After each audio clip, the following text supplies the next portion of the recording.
પાટણના ચાણસમા તાલુકાના ધાણાધરડા ગામના પૂર્વ સરપંચ ઈશ્વરભાઈ પટેલે 35 લાખની ઉચાપત કરી છે। ગામના પંચાયતના કાર્યક્રમમાં ચા નાસ્તા અને ભોજન ખર્ચ પેટે અપાયેલા 3500ના ચેકમાં વ્હાઇટનરથી છેડછાડ કરી 35 લાખની છેતરપિંડી કરી। The Mehsana district bank Chanasma શાખામાંથી ₹35 લાખ જેટલી માતબાર રકમ ઉપાડી આરોપી ભૂગર્ભમાં ઉતર્યો। ગ્રામ પંચાયતના તલાટી બેંકમાં પાસબુકમાં એન્ટ્રી કરાવવા ગયા ત્યારે સમગ્ર હકીકત સામે આવી। સમગ્ર ઘટનાને લઈને ધાણોધરડા ગામના તલાટી વહીવટદારે ચાણસમા પોલીસમાં ફરિયાદ નોંધાવી છે અને આ ફરિયાદના આધારે તપાસ શરૂ કરવામાં આવી છે।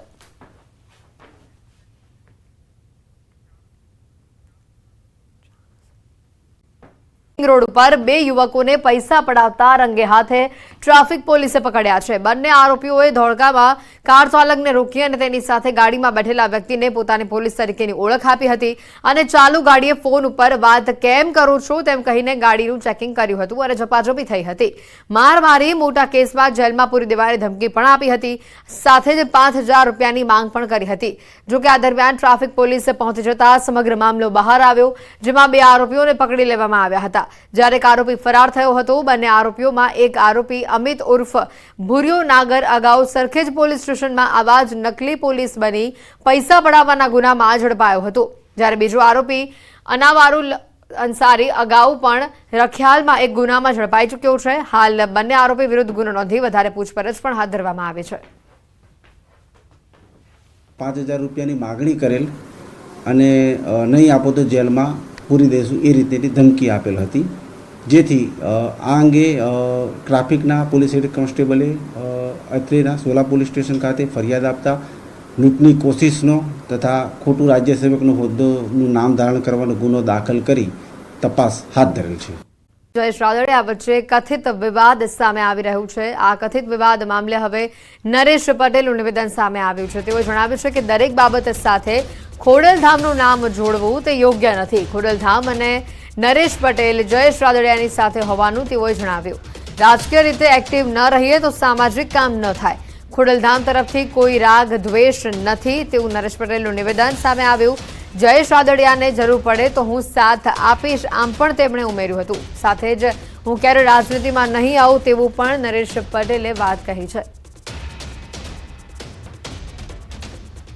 બહુ સાચી વાત છે, સમાજના લોકોને સમાજનું જ કામ કરવું જોઈએ, પણ આજની પરિસ્થિતિ આપ સૌ જાણો છો, જો અમે રાજકીય રીતે ક્યાંય એક્ટિવ ન રહીએ તો સમાજના કામ પણ ન થાય, એટલે એ પણ અમારે કરવું પડે છે ને ક્યાંક ને ક્યાંક એટલે અમને ટાર્ગેટ કરવામાં આવે છે।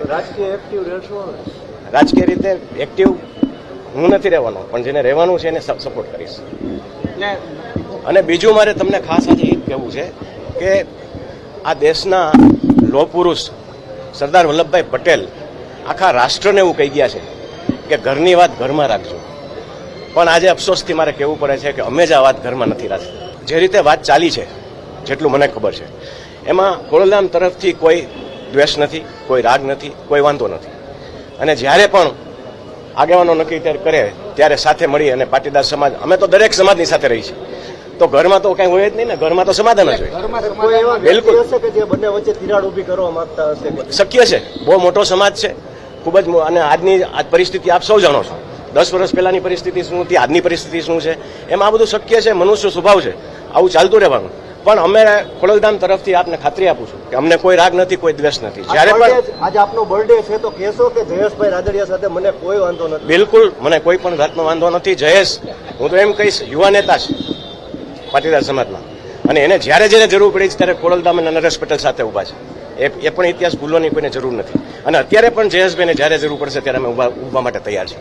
મળી રહ્યું છે 24 કલાકમાં કુલ 47 તાલુકામાં વરસાદ નોંધાયો છે, અને જેમાં સૌથી વધારે બોટાદમાં 1.12 ઇંચ વરસાદ જોવા મળી રહ્યું છે। દસાડામાં 1.6 ઇંચ, ટંકારામાં 1.2 ઇંચ, બોડેલીમાં 0.5 ઇંચ વરસાદ જોવા મળી રહ્યો છે। છેલ્લા 24 કલાકની વાત કરીએ 47 જેટલા તાલુકામાં વરસાદી માહોલ જોવા મળ્યો છે। સૌથી વધુ બોટાદની અંદર 1.12 ઇંચ વરસાદ ખાબક્યો છે। વરસાદને લઈને હવામાન વિભાગની પણ આગાહી સામે આવી છે। આગામી 6 દિવસ ભારેથી અતિ ભારે વરસાદની આગાહી આપવામાં આવી છે। ખાસ કરીને સુરત, નવસારી, આણંદ, વલસાડ, ભાવનગર, સોમનાથ, દ્વારકા અને સુરેન્દ્રનગરમાં ભારે વરસાદની આગાહી છે। અત્યાર સુધી સરેરાશ કરતાં 1% વધુ વરસાદ નોંધાયો છે. ગુજરાતમાં હાલ સાયક્લોનિક સર્ક્યુલેશન સક્રિય છે. માછીમારોને જેના પગલે દરિયો ન ખેડવાની સૂચના આપવામાં આવી છે. વાત કરીશું વલસાડની તો જિલ્લામાં આજે સવારથી વાદળછાયું વાતાવરણ જોવા મળી રહ્યું છે. જિલ્લાના તમામ તાલુકામાં વરસાદ વરસી રહ્યો છે. 2 દિવસના મેઘરાજાના વિરામ બાદ આજે ફરી એકવાર વિસ્તારમાં વરસાદ વરસતા વાતાવરણમાં ઠંડક પ્રસરી છે. ખેડૂતોમાં પણ ખુશીનો માહોલ જોવા મળી રહ્યો છે. વલસાડથી તસવીરો સામે આવી રહી છે. સમગ્ર જિલ્લામાં વરસાદી માહોલ જોવા મળી રહ્યો છે. વલસાડ જિલ્લામાં વરસાદ વરસતા ખેડૂતોમાં પણ ખુશાલી જોવા મળી રહી છે. વાતાવરણમાં ઠંડક જોવા મળી રહી છે. વાપી અને તેની આસપાસના વિસ્તારોમાં પણ વરસાદી માહોલ જામેલો જોવા મળી રહ્યો છે. જિલ્લામાં મુશળધાર વરસાદ વરસતા વાતાવરણ પણ આહલાદક બન્યું છે. ધરતીપુત્રોમાં પણ આનંદની લાગણી જોવા મળી રહી છે. વાપી અને આસપાસના વિસ્તારોમાં જે વરસાદી માહોલ જામ્યો છે, હજી પણ આવનારા 24 થી 48 કલાક દરમિયાન આ જ પ્રકારનો વરસાદી માહોલ રહે અહીંયા તેવી શક્યતા પણ જણાઈ રહી છે. આકાશમાં કાળા ડિબાંગ વાદળોની સાથે વહેલી સવારથી જ આ વિસ્તારમાં વરસાદે એન્ટ્રી કરી છે. ત્યારે વલસાડમાં વરસાદી માહોલથી વાતાવરણ પણ ખુશનુમા બન્યું છે. ખેડૂતોમાં પણ ખુશીનો માહોલ જોવા મળી રહ્યો છે. વાતાવરણમાં ઠંડક પ્રસરતા લોકોને પણ ગરમીથી અહીંયા આંશિક રાહત મળી છે. વલસાડમાં જે રીતનો વરસાદ હાલ વરસી રહ્યો છે, વલસાડ સહિત આસપાસના તમામ ગ્રામ્ય વિસ્તારોમાં પણ વરસાદી માહોલ અત્યારે જોવા મળી રહ્યો છે. જિલ્લામાં સાર્વત્રિક મેઘમહેર જોવા મળી રહી છે.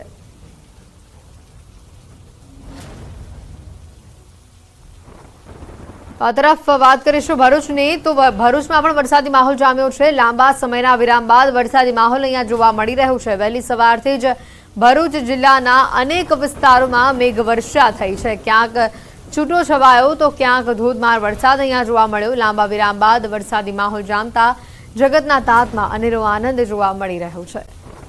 વાત કરીએ તો જિલ્લામાં પણ ધોધમાર વરસાદ વરસી રહ્યો છે. ઉપલેટામાં મેઘરાજાની ધમાકેદાર એન્ટ્રી જોવા મળી રહી છે અને આ વરસાદના કારણે રસ્તાઓ પર પાણી વહેતા થયા છે. ગ્રામ્ય પંથકના ખાખી જાડિયા, સેવંતરા, મોજીર, સમરિયાળા સહિતના અનેક ગામોમાં વરસાદ જોવા મળી રહ્યો છે. કપાસ, એરંડા, મગફળી, સોયાબીન જેવા પાકોને ભરપૂર ફાયદો જોવા મળી રહ્યો છે. આ વરસાદના પગલે ખેડૂતોમાં ખુશી છવાયેલી જોવા મળી રહી છે. વરસાદના પગલે વાતાવરણમાં ઠંડક પણ પ્રસરી છે. રાજકોટમાં પણ વરસાદી માહોલ જોવા મળી રહ્યો છે. જિલ્લામાં ધોધમાર વરસાદ વરસવાની શરૂઆત થઈ છે. ઉપલેટામાં મેઘરાજાની ધમાકેદાર એન્ટ્રી જોવા મળી. રસ્તા પર પાણી વહી રહ્યા છે. આ તસવીરો સામે આવી રહી છે. વરસાદના કારણે વાતાવરણમાં ઠંડક પણ પ્રસરી છે.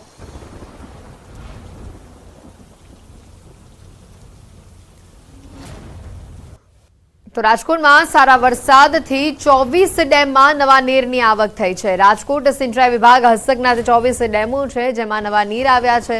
રાજકોટની જીવાદોરી સમાન ભાદર ડેમમાં નવા નીર આવ્યા છે. ભાદર ડેમમાં 1.25 ફૂટ નવું પાણી આવ્યું છે. ન્યારી 2 ડેમમાં 0.33 ફૂટ, ફોફળ ડેમમાં 1.71 ફૂટ, જ્યારે આજી 3 ડેમમાં 1.44 ફૂટ પાણીની આવક નોંધાઈ છે.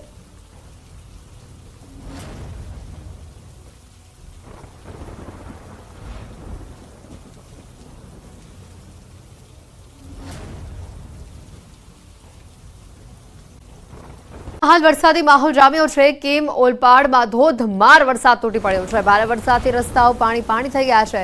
આ તસવીરો સામે આવી રહી છે સુરતથી. સુરતમાં મુશળધાર વરસાદ વરસી રહ્યો છે. જે પ્રકારેની હવામાન વિભાગે આગાહી આપી હતી, દક્ષિણમાં સાયક્લોનિક સર્ક્યુલેશન જે સક્રિય થયું હતું તે પૂર્ણ થયું છે અને હજી તેની અસર આવનારા 24 થી 48 કલાક દરમિયાન જોવા મળી શકે છે અને જેના કારણે જ દક્ષિણ ગુજરાતના મોટાભાગના વિસ્તારોમાં ભારે વરસાદની આગાહી છે. તેવામાં સુરતથી આ તસવીરો આવી રહી છે સામે. સુરતમાં વહેલી સવારથી જ ભારે વરસાદ જોવા મળી રહ્યો છે.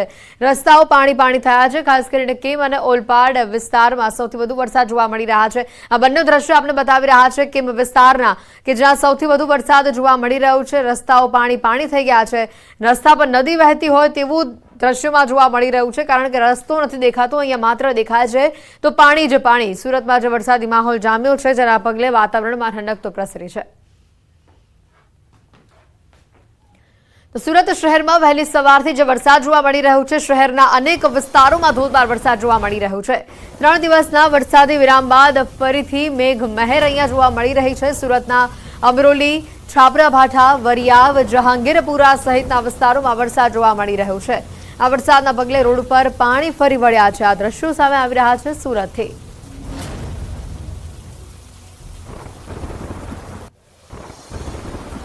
તો સુરત જિલ્લામાં વરસાદી માહોલ જામ્યો છે। પલસાણા પંથકમાં પણ વરસાદી માહોલ જોવા મળી રહ્યું છે। કડોદરા, કરણ સહિતના આસપાસના જે ગામડાઓ છે ત્યાં પણ વરસાદી માહોલ છે।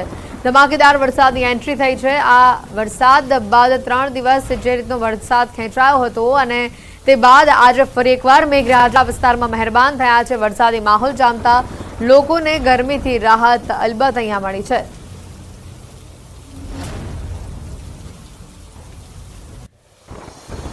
વધુ માહિતી મેળવીશું સંવાદદાતા કેતન અહીંયા અમારી સાથે જોડાઈ ગયા છે ફોન લાઈન ઉપર। કેતન, ઓલપાડ, કેમ, પલસાણા તમામ વિસ્તારોમાં જે રીતનો વરસાદી માહોલ જામ્યો છે, મુશળધાર વરસાદ વરસી રહ્યો છે। 3 દિવસ બાદ ફરી એકવાર મેઘરાજા વિસ્તારમાં વરસી રહ્યા છે।